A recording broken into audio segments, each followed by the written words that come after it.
করতেছি টাইম নাই কোনো টাইমের খবর জেলা রাঙ্গামাটিতে 144 দ্বারা বলম্ব কাকড়াছড়িতে নেই নিউজ।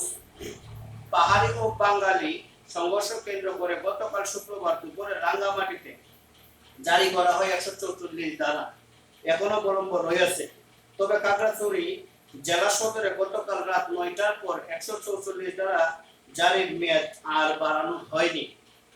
কাকড়াছড়ি সদর উপজেলা নির্বাহী কর্মকর্তা সুজন চন্দ্র রায় আজ শনিবার দুপুর প্রথম আলোকে বলেন, উত্তেজনা কমে এসেছে, আস্তে আস্তে পরিস্থিতি 144 দ্বারা আর বাড়ানো হয়নি।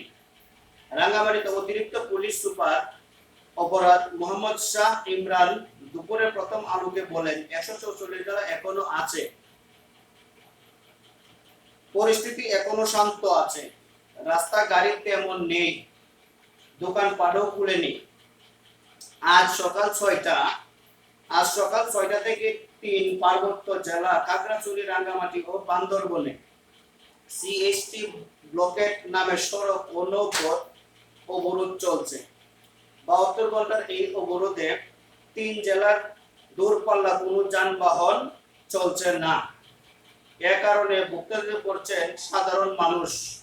এর পাশাপাশি রাঙ্গামাটিতে চলছে সংঘর্ষের জের। পাহাড়ি বাঙালি সংঘর্ষের জেরে খাগড়াছড়ি ও রাঙ্গামাটিতে 4 জন নিহত।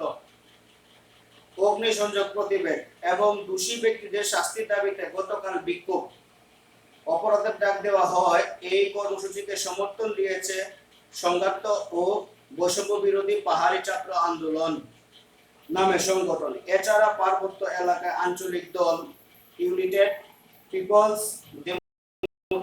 ইউপিডিএফ অবরোধে সমর্থন জানায়। গতকাল রাঙ্গামাটি ও ট্রাক, সিএনজি চালিত অটোরিকশা পুড়িয়ে দেওয়া প্রতিবাদে পরিবহন ধর্মঘট ডেকেছেন মালিক সমিতি।